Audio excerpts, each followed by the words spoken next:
I have found this business as most suitable for housewives. अच्छा viewers, आज हम जिनके घर के बाहर खड़े हुए हैं ये एक ऐसी लिविंग लेजेंड है कि आज मुझे फ़ख्र है कि मैं इनके घर के पास आया हूँ। जो हम कहते हैं ना कि वो एक इस किस्म के लोग होते हैं जो अनसंग हीरोज़ होते हैं, जो खामोश होते हैं लेकिन उनकी अचीवमेंट्स हैं वो बोल रही होती हैं। तो ये उन खातून का घर है जिनका नाम है प्रोफेसर डॉक्टर शम्सा हाशमी, और बहुत ज़्यादा चैप्टर्स हैं इनकी लाइफ के। बड़ी इंटरेस्टिंग लाइफ है इनकी। She has been first Pakistani captain as well, she has been the hockey player as well. उनके पास एक ही अचीवमेंट भी है कि पाकिस्तान वुमेन्स क्रिकेट में पहला गोल जो है वो इन्होंने स्कोर किया हुआ है उसमें। उसके अलावा जो है वो एक एजुकेशनिस्ट हैं, she is a beautiful mother, बहुत प्यारे प्यारे बच्चे हैं इनके माशाल्लाह।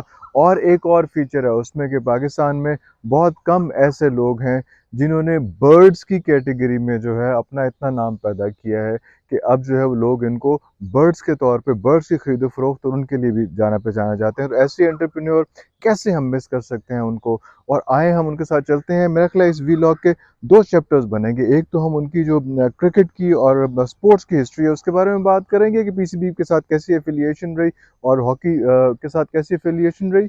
और उसके साथ साथ हम बात करेंगे कि ये जो एक हाउस होल्ड बर्ड्स का पूरा एक उन्होंने जो एक एम्पायर क्रिएट की हुई है यहाँ पे, उसकी क्या कहानी है। तो आ जाएं ज़रा मेरे नाल, आ जाओ। जी, तो इस वक्त हम हैं प्रोफेसर डॉक्टर शम्सा हाशमी के साथ। और हम जब शुरू से इनको देख रहे हैं तो हम तो मिस शम्सा हाशमी से ज़्यादा मुतारिफ हैं। अच्छा, क्रिकेट की लेगेसी का मैंने इनसे बात की कि ये पाकिस्तान क्रिकेट, जब अभी मेरे ख्याल पाकिस्तान वुमेंस क्रिकेट का कॉन्सेप्ट ही नहीं था पाकिस्तान में, तो उस वक्त से आप करती रही हैं। लेकिन इतने अरसे बाद हूँ तुसी बारबाडोस तो आ जाते हो। Well this is very unfortunate जी कि टीम अच्छा परफॉर्म नहीं कर पाई। आई थिंक कुछ ऐसे मेजर्स जो हैं उनको ज़रूर अडॉप्ट करना चाहिए पीसीबी को, जिसमें ये अपना बेंच स्ट्रेंथ को इन्हांस करें और जूनियर प्लेयर्स जो हैं उनको प्रमोट करें। कोई टैलेंट हंट और स्किल डेवलपमेंट प्रोग्राम्स जो हैं वो जूनियर्स के लिए होने चाहिए, और जो सीनियर प्लेयर्स हैं उनके लिए ये होना चाहिए कि वो प्लेयर्स जो हैं वो अपना जो भी उनकी शॉर्ट कमिंग्स हैं, जिस तरह स्किल डेवलपमेंट के हवाले से, जैसे converting their singles into twos, this is very important. और थोड़ा इस तरह से खेलें कि they should raise their level above their expectations. ये तो कंट्री की या लोगों की, पब्लिक की एक्सपेक्टेशंस बाद में है। फर्स्ट ऑफ ऑल उन्हें अपने आप से अपना फाइट करके अपने परफॉर्मेंस को एनहांस करना जो है, दैट इज़ मोर इम्पोर्टेंट।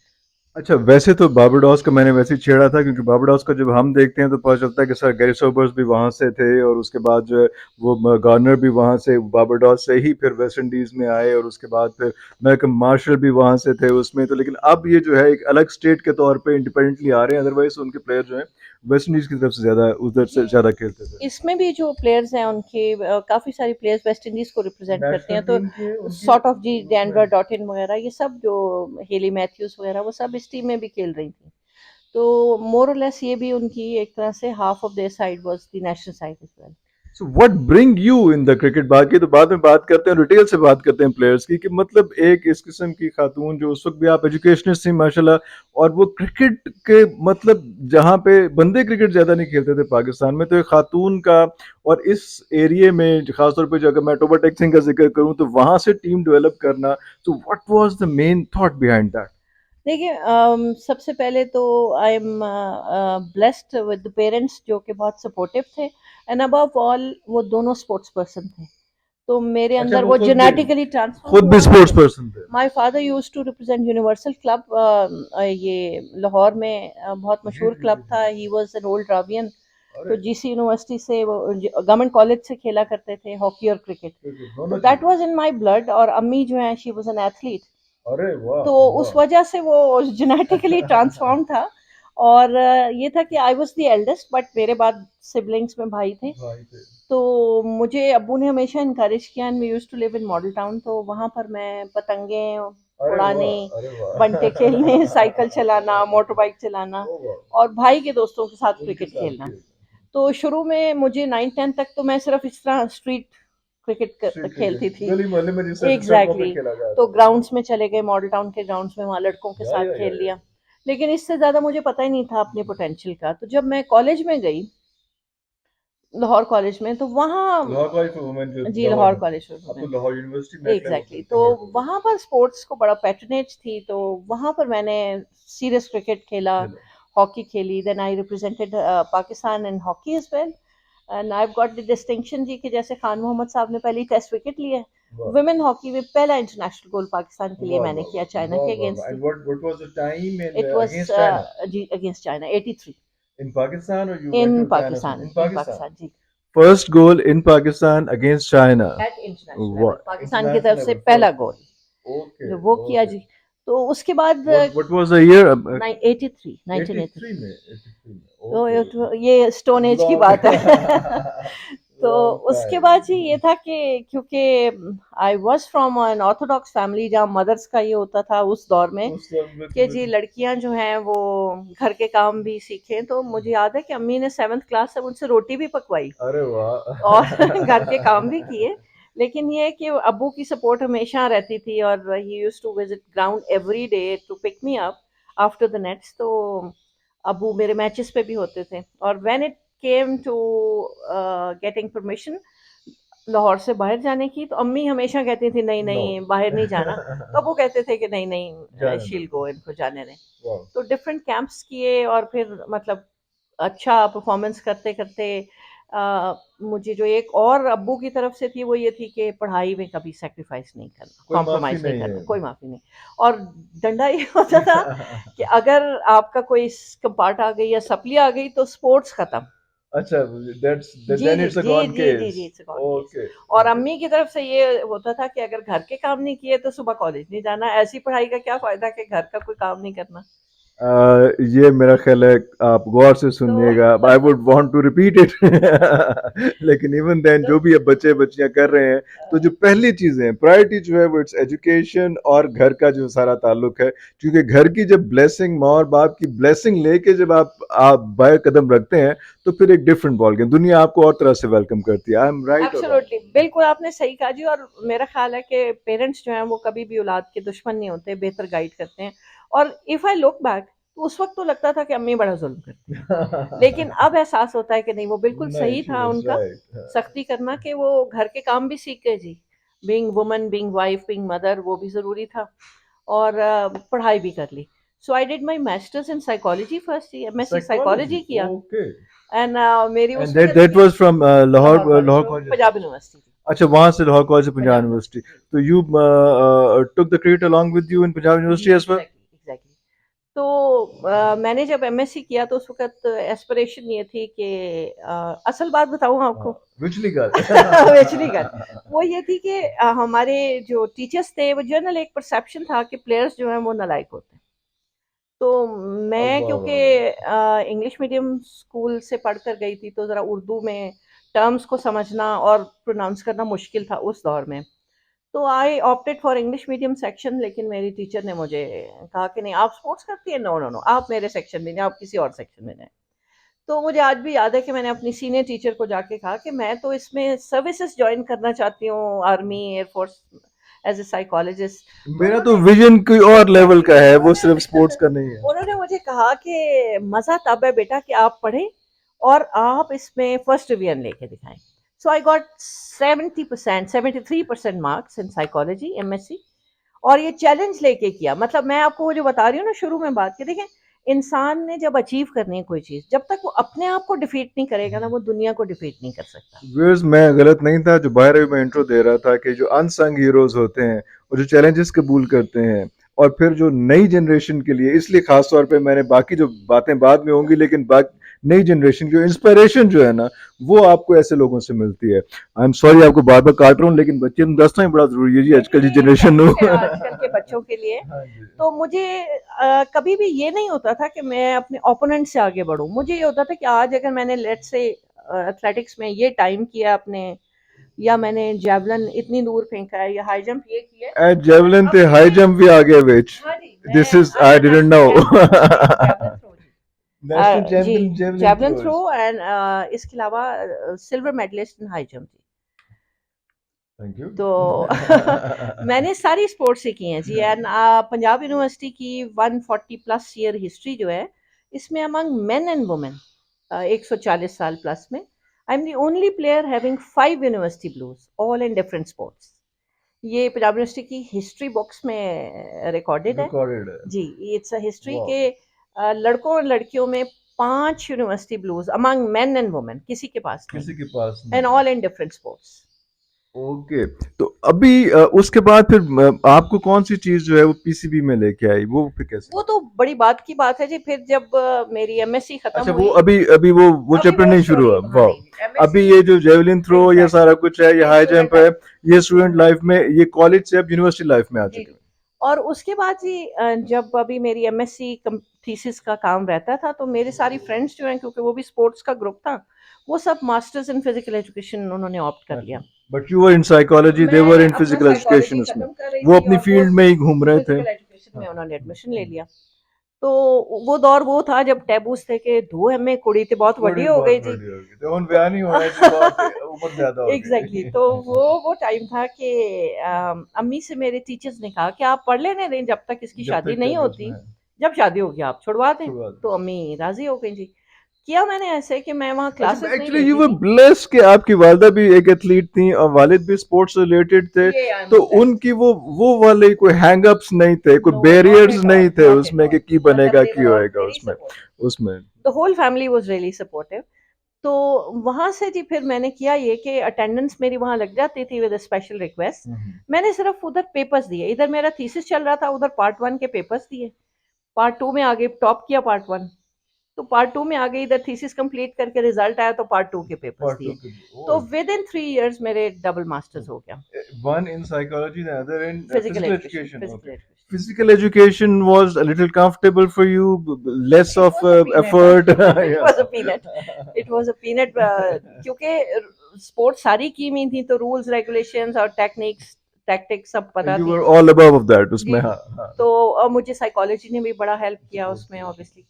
तो जैसे ही अभी हमारा रिजल्ट नहीं आया था, so I got appointed in Pindi board as director sports day on the Okay. Basis of my achievements. Pindi board, education board. Pindi education जी बोर्ड। जी। ओके, आई थॉट के वो पीसीबी, अभी भी पीसीबी नहीं आया। नहीं नहीं नहीं, पीसीबी तो भी बड़ी दूर की बात है जी। परसों तो रख ली पीसीबी। अभी तक नहीं तो आया। उसके बाद जी जब मैं वहां थी तो निकाह हो गया। और माशाल्लाह, अच्छा आई अच्छा गॉट अच्छा। Commission in air force as flight lieutenant with 3 year antedate seniority. लेकिन निकाह हो गया था तो साहब ने कहा कि हम फैमिली लाइफ में कभी सेटल ही नहीं सेटल होंगे, नहीं होंगे, पोस्टिंग ट्रांसफर्स के ट्रैवलिंग चक्कर ट्रैवलिंग आएंगे। ट्रैवलिंग ट्रैवलिंग तो ट्रैवलिंग। अगेन अम्मी ने कहा कि जी बिल्कुल ठीक है, मान मतलब लिया उन्होंने फौरन? हाँ जी, अम्मी ने कहा कि नहीं नहीं ज्वाइन करनी नहीं ज्वाइन सर्विसेज। की। तो नहीं की जी ज्वाइन। पाकिस्तान एयरफोर्स। जी नहीं ज्वाइन की। और इवेंचुअली जब शादी हो गई तो मेरी पब्लिक सर्विस कमीशन के ज़रिए, मैं पिंडी बोर्ड में थी तो मेरे दोस्तों ने अम्मी से डॉक्यूमेंट्स लेके पब्लिक सर्विस कमीशन के अगेंस्ट वो अप्लाई कर दिया। आपको आपको नहीं पता था इस चीज का नहीं कि मुझे अप्लाई पता हो था, गया, मैंने लेकिन उनसे आपने, कहा कि अच्छा, यार यू वर कागज अवे दे कि दो, कागज लेके जाके जमा करा जमा दो। करा लवली। बस। इंटरव्यू तो खुद ही दिया था खुद जी। दिया था। तो वो जोन 1 टॉप किया तो I got posted in government college Murree जी, मेरी first posting wow government college wow Murree. Wow. तो लवली प्लेस, बैचलर्स के लिए it was lovely an place, ideal या स्टेशन जी। Lovely place. So I really enjoyed my stay there. फिर वो शादी भी हो गई उसी उसमें, असना हाँ। में। इवन बेटी भी पैदा हुई तो अल्लाह आई वाज पोस्टेड इन मरी। तो मेरा मरी में 4.5 साल का स्टे है वाह। जी, टेन्योर है जो पोस्टिंग का। वहाँ पे अच्छा, इसी सर्विस के दौरान जब मनीहा थोड़ा सा बेटी मेरी बड़ी होनी शुरू हुई तो शी तो इस स्टार्टेड दौरान मिसिंग। स्पोर्ट्स कहाँ थी? कोई नहीं बाकी थी स्पोर्ट्स, स्पोर्ट्स छोड़ दी खत्म हुई थी खत्म हो उसमें। गए। जब मरी गए तो पीजी स्पोर्ट्स में आ वाज गए ओवर। तो स्पोर्ट्स वाज स्पोर्ट्स ओवर। खत्म हो गए। तो मनीहा started missing family as well. और फिर हमने सोचा कि वापस किसी वापस। तरह पोस्टिंग ट्रांसफर कराई जाए। तो उस वक्त फिर पोस्टिंग हुई मेरी चिन्योट में जी, ओके। मरी से मरी चिन्योट। से चिन्योट। तो आई यूज्ड टू अच्छा, कम्यूट मरी एवरी और डे। चिन्योट। तो वो क्योंकि शहजाद की जॉब थी शकरगंज शुगर मिल में, यहाँ झंग पे में पोस्टेड झांग थे। में, अच्छा, तो तो Chiniot was close, close place. Absolutely थी। और जगह वहाँ खाली थी तो खाली। लकीली जगह मिल गई वहाँ। तो उसके बाद टोबा टेक सिंह में किसी तरह से अच्छा, पोस्टिंग झांग हो और गई। चिन्योट के बीच में कहीं तो बड़े सिंह है, मैं नहीं, इसलिए वो वजह से। थोड़ा चिन्योट और दूसरी चिन्योट तरफ है जी, दूसरी तरफ, टोबा तो दूसरी तरफ है। दूसरी तरफ। So it used to take me 32 minutes for नहीं 25 मिनट्स फॉर 32 किलोमीटर ड्राइव, तो घर से कॉलेज तक। तो अच्छा। मैं ये समझती हूँ कि टोबे जैसी जगह पर जो कॉलेज है it's an ideal educational institute with all the facilities. And by that time वहाँ की जो प्रिंसिपल थी बड़ी सपोर्टिव थी और वहाँ बच्चे बहुत ईगर थे, अपॉर्चुनिटी कम मिलती थी उनको। तो when I started sports over there, तो बहुत सारे बच्चे वहाँ पर हमें मिले, पहले कोई जिनमें स्पोर्ट्स का इतना कुछ ज़्यादा नहीं, कोई कॉन्सेप्ट नहीं टीचर था, भी नहीं थी। हल्का-फुल्का कोई हो गया तो हो गया, किसी ने तो खेला। मैं जी गाँव देहात में खुद अपनी गाड़ी लेकर चली जाती थी। पेरेंट्स से बच्चियों के लिए इजाज़त लेती थी, उन्हें अपनी गाड़ी में लेकर आती थी और हमने वहाँ टीम बनाई थी। मैं आप ये देखें कि टोबे जैसी जगह से सना जावेद जैसी कप्तान पाकिस्तान को वहाँ से मिली, जिसने हॉकी भी आउट क्लास खेल खेला और क्रिकेट भी आउट क्लास खेला। ऑल्दो उसका टेन्योर कम था खेलने का, लेकिन वहाँ से बहुत सारे प्लेयर्स निकले बट जी। आई थिंक कि वो ऐसा स्ट्रगलिंग पीरियड था वुमेन्स क्रिकेट का, वुमेन्स स्पोर्ट्स का, कि उन्होंने शायद कुर्बानियाँ दी और उसके बाद की जो जनरेशंस आई वो उन्होंने फिर एंजॉय उसका करे वो फ्रूट्स, फल वो हासिल ऐसे ही किया, होता है उसको जी ऐसे कि एक जी। जनरेशन जो है हाँ, स्ट्रगल करती उसमें है और हाँ, दूसरी हाँ। उसका फ्रूट खाती है। तो इसी तरह जी हम लाहौर में आकर लाहौर कॉलेज को हॉकी और क्रिकेट इंटर कोलिजिएट हरा कर गए पंजाब यूनिवर्सिटी का, टोबा टेक सिंह जैसी रिमोट जगह। लाहौर आके लाहौर आके चैंपियन होकर गए, यहाँ से पंजाब यूनिवर्सिटी के चैंपियन होकर गए। उन्होंने जान के सजदा था नु। बहुत बहुत मार्जिन से जीते बहुत थे, मतलब मार्जिन इट से। वाज नॉट अ क्लोज अच्छा, विन फॉर अस। अच्छा। तो वो बड़ा अच्छा टाइम था, मैंने वहाँ काफ़ी सर्व किया, 12 ईयर्स मैंने वहाँ सर्व किया जी। तो उसके बाद मैंने, क्योंकि मेरे अंदर वो थी तो सही कि अब फिर आगे बढ़ूँ बिल्कुल, ज़िंदगी बिल्कुल, में। बिल्कुल, बिल्कुल। तो मैंने फिर पीएचडी के लिए जी लाहौर में पंजाब यूनिवर्सिटी में एनरोल किया रोल अपने किया। आप को। और देयर वाज़ अनदर रीज़न कि मेरी जो छोटी बहन थी, she got sick because of cancer. Yeah, so I I had to remember, be I with her. remember. तो मुझे एक यही समझ आता था कि मैं ऑन जॉब रहते हुए उसको किसी तरह उसको आप असिस्ट you कर shifted सकूं। to Lahore then? जी, फिर मैं स्टडी लीव पर लाहौर आ गई बच्चों के साथ। तो बस यहाँ जब मैं आई तो अनफॉर्चुनेटली वी लॉस्ट हर। तो I remember. मैं बहुत ही ज़्यादा डिप्रेस थी उन दिनों में। तो पीसीबी ने एक लेवल 1 कोचिंग कोर्स ऑफर किया। अच्छा। तो मेरे फादर उस वक़्त हयात थे, उन्होंने मुझे कहा कि why don't you join this? खेलती नहीं हो तो चलो कोचिंग की तरफ आ जाओ, तो ये लेवल 1 कोर्स है, ये जॉइन कर लो। मैंने खैर अप्लाई कर दिया जी, और अनफॉर्चुनेटली फादर भी सडन हार्ट अटैक से उनका इंतकाल हो गया। उसके बाद वो कोर्स हुआ जी। तो वो कोर्स में डेरिल फॉस्टर ने वो कोर्स Wow, कंडक्ट किया था। big name. तो I had good performances there. तो उसने मुझे सर्टिफिकेट अवार्ड सेरेमनी पर चेयरमैन पीसीबी से इंट्रोड्यूस करवाया कि शी इज़ ब्रिलियंट और ये वो। और carrying with And who my was the chairman by that time? Shahryar Khan. Shahryar Khan, वो खुद एक बड़ा सीरियस किस्म का, जी बहुत कम पीसीबी के चेयरमैन इस लेवल के, इस जी। प्रोफाइल के साथ और रहते उससे पहले जनरल तौकीर के दौर में आई was captain of the team. हैं। ओके। जब मैं छोड़ गई थी, जनरल साहब भी चले गए, रमीज राजा हम्म। साहब वो सीईओ देयर। तो I was captain of the team for the world cup qualifiers थी। अनफॉर्चुनेटली टीम जा नहीं सकी। उसके बाद फिर पीसीबी ने क्रिकेट को बहुत ज़्यादा कुछ अरसे के लिए ऑब्वियसली उतना टेकअप नहीं किया, वुमेन्स क्रिकेट को। वुमेन क्रिकेट को। लेकिन जब शहरियार साहब से मुलाकात हुई तो उन्होंने मुझे कहा कि we need to have a meeting with you. और he knew me because of my profile, you know. तो वी हैड अ मीटिंग जिसमें डॉक्टर मीरा फैलबुस, जो या या केनेड की प्रिंसिपल प्रिंसिपल थी, भी अ थी। Renowned educationist and a wonderful person she was. तो वो भी थी मीटिंग But में। she passed away, I no assume. No, अलहमदिल्ला She's she alive. Is Okay. Still हयात। वो कैलिफोर्निया में होती हैं, अच्छा। आजकल आई हुई हैं पाकिस्तान। ओके। तो खैर उन्होंने कहा कि हम वुमेन्स क्रिकेट को टेकअप करना चाहते हैं, एंड यू टेकअप। तो that was my last series as a captain. मैंने इंडिया अंडर 21 के अगेंस्ट वो अपनी लास्ट सीरीज खेली। एंड देन शेरर साहब एंड एवरीबडी सेड के we need you in management, तो आप अपने स्पोर्ट्स को एक तरफ रख दो। दैट वाज अ टाइम कि इंडिया के अगेंस्ट भी मैंने एक 50 किया, एक 40 नॉट आउट किया। और I was performing, but still मुझे because of media and pressures and all that मुझे क्विट करनी पड़ी गेम। लेकिन मैं उस वक्त भी बहुत अच्छा खेल रही थी, लेकिन मुझे छोड़ना पड़ा खैर गेम। इन लार्जर इंटरेस्ट कह सकते हैं आप। तो फिर हमने डेवलपमेंट, पीसीबी की ग्रास रूट डेवलपमेंट पे काम शुरू कर दिया जी। तो विद इन अ ईयर हमने 12 टीमें डेवलप की, जिनकी नेशनल चैंपियनशिप कराई। और within 2 year Pakistan women team ने पीसीबी के प्लेटफॉर्म से वर्ल्ड कप क्वालिफायर्स में क्वालिफाई कर लिया वर्ल्ड कप के लिए। And Sana was the captain of the team जी। Urooj Mumtaz was the captain of the team. Urooj पहली कैप्टन थी, फिर सना थी उसके बाद। तो सना जावेद। तो उसके बाद जी फिर आहिस्ता-आहिस्ता टीम प्रोग्रेस करती गई। और आई हैड 2 स्टिंट्स विद पीसीबी, जिसमें मैंने अंडर 17 स्कूल प्रोग्राम्स, पाकिस्तान ए टीम जिसको हमने 1 होम 1 अवे सीरीज़ देनी शुरू की। जो 1 होम सीरीज़ थी वो हम लोग का विज़न ये था कि अंडर 16 रीजनल बॉयज़ के साथ लड़कियां खेलें, ताकि they should break the shackles, और लड़कों के साथ खेल के वो कॉन्फिडेंस अपना भी बहाल करें और एक्सेल कर सकें, कंपेटिटिव लेवल पर आ सकें। उसके साथ साथ फिर हमने अब नॉट ओनली दिस, हमने विमेन वर्कफोर्स को डेवलप किया, जिसमें हमने अंपायर्स, स्कोरर्स और फिटनेस ट्रेनर्स थी, और ओके, फिजियोथेरेपिस्ट ओके। फीमेल, इनके कोर्सेज रन किए, और ये हमने अपॉइंट की हर रीजन में एक एक।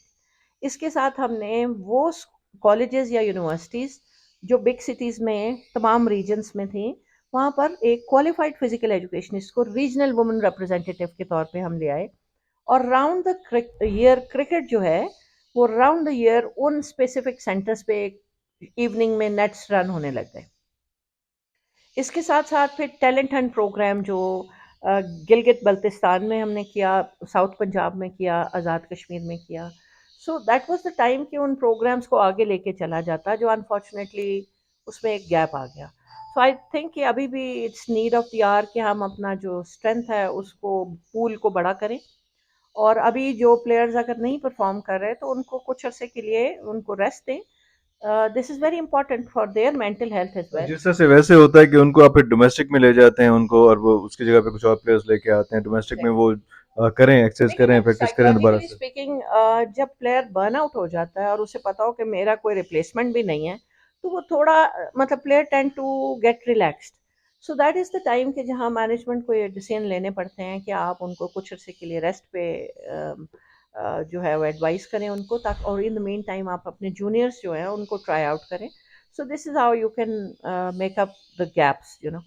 तो ये चीज़ें जो होनी चाहिए, जिससे मैं समझती हूँ कि आगे आपको प्लेयर्स मिलते हैं। अभी भी जो टीम आप देखें जो बारबाडोस से हारी है, उसमें 5-6 प्लेयर्स वो हैं जो 2016 की अंडर 17 स्कूल से निकली हुई बच्चे हैं, जो अब डेवलप होकर पाकिस्तान को सर्व कर रहे हैं। क्योंकि लड़कियों के लिए ना एक बड़ी टेक्निकल सी चीज़ मैं आपसे शेयर करती हूँ कि हमारा जो प्लेइंग स्पैन है पाकिस्तान में लड़कियों का, वो बड़ा कम है।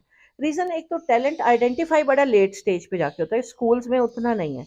कॉलेज में बच्ची 18-19-20 साल की हो जाती, अब वो डेवलप होते होते उसको 2 से 3-4 साल लगते हैं। वो 2 साल सर्व करती है, 25-26 साल की एज में आ जाती है, जहाँ जनरली पेरेंट्स सोचते हैं कि बस अब शी शुड गेट मैरिड।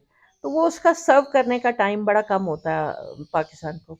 तो आई थिंक ये बड़ा इंपॉर्टेंट चीज़ है कि आप स्टार्ट ही अंडर 13 जो है वहाँ से आइडेंटिफाई करें। वर्ल्ड ओवर जो है anatomical structures main and woman, 8 से 13 साल की उम्र में लड़के और लड़कियों का वर्ल्ड ओवर जो नॉर्म्स हैं वो एक जैसे हैं। वो उस टाइम पे उस एज में पिक करते हैं कि उन्होंने एग्जैक्टली, आगे वहां करियर से में फिर क्या करना। लड़के जो है वो स्ट्रेंथ अपनी इंक्रीज कर जाते हैं, लड़कियां बिकॉज ऑफ सर्टन रीजंस जो हैं वो रुक जाती हैं। वो वहाँ पे है। तो दैट इज़ द टाइम के जहाँ से हमें अपना टैलेंट आइडेंटिफाई करना चाहिए, और उसको फिर मेन स्ट्रीमिंग तक, अंडर 19 वो तो मेन स्ट्रीमिंग में आ जाना चाहिए, वो अच्छा, सर्कस अभी होना चाहिए। अभी जो हम देखते हैं वो तो एक बार्बाडोस का, तो क्योंकि एक वैसे ही एक थोड़ा सा मजाक बन गया इसलिए हमने कर लिया। लेकिन she lost with, they lost with Australia as well, they lost with India. India. India के साथ तो बहुत ही बुरे तरीके से उसमें अंडर प्रेशर हमेशा से थे उसमें। श्रीलंका को जब पाकिस्तान में आई थी टीम तो थोड़ा सा अच्छे तरीके से उन्होंने खेल लिया था कि Sri Lanka itself is struggling at these days, उसमें वहाँ पे सिलसिला चल रहा है उसमें। लेकिन आप ओवरऑल जो है वो कहाँ पे वीकनेसेस नजर आ रही हैं? ये तो एक स्ट्रक्चरल आपने बता दिया ना उसमें। पिक गलत हो रही हैं बच्चियां, या कौन सा टीम बिल्डिंग में गलत है? क्योंकि मेरा ख्याल है कि जो इस वक्त वो हैं जो चीफ सेलेक्टर हैं, वो भी आपके अंडर खेल चुकी हुई अस्माविया हैं। इकबाल, हाँ जी, Asmavia Iqbal, wonderful cricketer she is. लेकिन जो 4-5 चीज़ें हैं जो डे वन से हमें प्रॉब्लम कर रही है इंडिया के अगेंस्ट, तो मैं समझती हूँ इनका मेंटल ब्लॉक है, जिससे इनको बाहर निकलना चाहिए। तो क्योंकि जो आपकी इंडिविजुअल ब्रिलियंस है वो आपके काम तभी आती है जब आप टीम के लिए या अपने कंट्री के लिए खेलते हैं। जब आप सिर्फ अपने लिए खेल रहे होते हैं, और या आप अपने लिए भी नहीं खेल रहे होते, तो बिटवीन द लाइंस चीज़ों को समझने की ज़रूरत है यहाँ पर। तो वो हमारे लिए बड़ा सेंसिटिव पॉइंट है। और लेकिन जहाँ हम फील्डिंग लैप्सेस हैं, फिटनेस के इश्यूज हैं लड़कियों के साथ। इवन एक और चीज़ कि जब मेरा सेकंड स्टेंट था, तो उसमें हमने लड़कियों की फिटनेस टेस्टिंग और इनकी फिटनेस इम्प्रूवमेंट को टैग कर दिया था with the award of central contract, कि एक परसेंटेज थी कि let's say Bisma used to be the fittest, तो एक परसेंटेज थी कि बिस्मा ने भी अगर स्टैंडर्ड से ऊपर है फिटनेस के लेवल में, तो उसने भी 3 to 5% इम्प्रूव करना है तो आगे जाना है। और इसी तरह इनकी अगर बैटर है तो बैटिंग एवरेजेस में क्या इंप्रूवमेंट ला रहे हैं, बॉलर्स हैं तो उनकी बॉलिंग एवरेजेस में क्या इंप्रूवमेंट आ रही है। This was tag with their, यानी performance was tag with their award of आपका सेंट्रल मतलब है कि जब तक इंसेंटिव्स नहीं होंगे और हर स्टेज पे इंसेंटिव्स नहीं होंगे, अकाउंटेबिलिटी। अकाउंटेबिलिटी। इंसेंटिव्स इनके पास सब हैं। देखिए माशाल्लाह बिजनेस क्लास में ट्रैवल करते हैं, they are getting good money, they are getting good facilities for training, they are being housed in best available Hotels places as ही। well, yeah. तो facilities are there, training facilities भी मौजूद हैं। और now is the time कि accountability should be placed in. और अगर देखें, विद ऑल माय अपॉलॉजीज के कुछ बहुत सीनियर प्लेयर्स हैं जो कि अगर एवरेजेस उनकी 11 से 18 तक ही हैं, 10-10 साल क्रिकेट खेल के, तो I think this is very unfortunate with the team as well, कि इतना तो आप किसी बहुत यंगस्टर को भी मौका दें तो अगर वो वो परफॉर्म इफ दे कर आर सकते स्टिल इन द टीम, क्या ये इशू है कि वो फिर ज्यादा लोग, ज्यादा आपको पीछे से खपत आ नहीं रही, इतनी अच्छी अच्छी प्लेयर्स आ नहीं रही, जिसकी वजह से मसला आ रहा हैं। एग्जैक्टली, मैंने तो शुरू में ये बात की कि जब तक आप अंडर 17 लेवल पर अपना पूल को बढ़ाएंगे नहीं, तब तक आपके पास पीछे कहाँ से आप लाएंगे ना, प्लेयर कोई है ही नहीं पीछे, फिर कहाँ से आएंगे। यूनिवर्सिटी का प्लेयर 2-4 साल खेलता है फिर दाएं बाएं हो जाता है। तो नाउ इज़ द टाइम कि हम अपने जूनियर या डेवलपमेंट प्रोग्राम्स पे फोकस करें, और साथ साथ जो जो भी हमारे कोचेस हैं और इवन जो सीनियर प्लेयर्स हैं उनको इस नीड ऑफ द आवर को समझना चाहिए कि असल जो की है इस वक्त वो जहाँ पर ये 10-15 रन से हारती हैं। देखिए मार्जिन ऑफ डिफीट जितना भी पाकिस्तान खेलता है वो बहुत कम होता है, एक्सेप्ट है? जब ये बिल्कुल। ऑस्ट्रेलिया से खेल रही हूँ, इंग्लैंड से या इंडिया या से इंडिया खेल रहे से हो, खेल रहे बाकी हो, रेस्ट ऑफ बाकी द उनके साथ कंट्रीज के उनको, साथ हाँ, उनको मार्जिन ऑफ डिफीट कम है। हॉर्न्स लॉक होते हैं, करीब एग्जैक्टली, 3 जी आते हैं जी। उसमें। अब वहां पर हमारे पास जो एज है वो कहाँ आ सकता है, जहां हम अपने सिंगल्स को कन्वर्ट करें टूज में, तो वो 10-15 रन का एज जो हम लूज करते हैं वो वहां से हम रीगेन कर सकते हैं। प्लस आई थिंक इस वक्त जो सूरत हाल है अस्माविया के रिटायर होने के बाद और कुछ फास्ट बॉलर्स कम होने के, हमारे पास फातिमा सना इज दी ओनली बॉलर इस वक्त, और डायना बेग, ये दो बॉलर्स जो नजर आ रहे हैं सरफेस पे। बाकी मेरा ख्याल है कि हमें फास्ट बॉलर्स, निधर डार पे इंजरी वगैरह हो जाती है उसको, अक्सर निदा वो इज अ विकेट रहती है स्पिनर, उसमें, हाँ। जी हाँ, ऑलराउंडर लेकिन है, और इंजरी भी हाँ जी रहती है, कोई ना कोई जी जी, मसला रहता है उसमें लेकिन तो। Still she is performing well. तो स्पिनर्स हमारे पास अच्छे हैं इस वक्त भी, लेकिन हमें फास्ट बॉलर्स जो है वो, विकेट कीपर आप देखें, विकेट कीपर जो है वो बाकी दुनिया में विकेट कीपर बैटर्स जो हैं वो बैटर्स। आपकी स्ट्रेंथ होते हैं, लेकिन अनफॉर्चुनेटली हमारे पास wicket keeper as a keeper she is very good, but when it comes to performing with the bat, unfortunately वो वैसा नहीं हो पा रहा। तो आई थिंक थोड़ा सा फोकस उनका भी जो है वो इस तरफ आना चाहिए। और विकेट कीपर का तो आप सही कह रही हो, कॉन्सेप्ट खत्म हो गया कि वो सिर्फ विकेट कीपर होगा, अब वो बैटर होना है, उसने कंट्रीब्यूट करना है एग्जैक्टली, बैटिंग में बैट उसमें। से कंट्रीब्यूट, विकेट कीपर होगा, ठीक है, होगा, लेकिन बैटिंग में क्या करता है, दैट खास बिकम्स तौर मोर पे important. Shorter version of the game जो है उसमें तो बड़ा ज़रूरी है जी। और प्लस मैं ये समझती हूँ कि जितने भी प्लेयर्स हैं ये अपनी फिटनेस को फर्दर इम्प्रूव करें, ताकि जो फील्डिंग में हम को 5-10 रन भी सेव कर पाते हैं, तो एक्चुअली वो ही डिफरेंस है between win and lose, defeat, हाँ या जी, डिफीट, डिफीट जो हाँ, है उसमें, हाँ। उसके। और शायद ये भी है कि हमें वैसे तो मेंस क्रिकेट में भी और वुमेन्स में बहुत ज्यादा, मेरे ख्याल डॉट बॉल का कॉन्सेप्ट खत्म हो जाना चाहिए। एब्सोल्युटली, यही तो मैं कह रही हूँ कि जहां आप अपने सिंगल्स को टूज में कन्वर्ट करें, वहीं इसी तरह आप डॉट बॉल्स जो डॉट है उनको बॉल्स मिनिमाइज करें, तो मिनिमाइज आप कर। 25 रन कम अज कम ऐड ऑन कर सकते हैं अपने हम्म। स्कोर्स में। एंड सेकेंडली जी, अब नाउ इज द टाइम कि जो मुझे लगता है कि हमारे कुछ प्लेयर्स जो हैं वो एक खास किस्म के मेंटल ब्लॉक में हैं, जो अपने शक्ल से वो बाहर नहीं आ पा रहे। उन्होंने शायद अपने लिए गोल्स बहुत यहाँ सेट किए हुए हैं यहाँ के बजाय। सेचुरेशन पॉइंट्स बहुत जल्दी आ जाता है उनका। एग्जैक्टली, तो मतलब प्रॉबेबली उनके लिए to make it to the team is the only goal, तो दैट शुड बी रेस्ड। और मेरा ख्याल है कि एक साइकोलॉजिस्ट की उनको ज़रूरत है जरूरत टीम है। को, जो उनको उनके मेंटल ब्लॉकेजेस से निकाले और उनको उनके टारगेट्स जो हैं वो हाई टारगेट्स उनके लिए सेट करें। And I am sure they are all very good players, they can achieve their targets. अच्छा, ये तो इस किस्म की बातें हैं कि ये और इस किस्म की हम जो है वो एक खातून के साथ बैठी हैं कि वो वैसी एजुकेशनिस्ट हैं, पढ़ने पढ़ाने वाली बात है, तो ये बातें जो है वो ख़त्म नहीं हो सकती कि एनालिसिस जिस किस्म के हैं और सारा कुछ डायसेक्ट कैसे करना है किसी चीज़ को और उसमें से नतीजा कैसे निकालना है।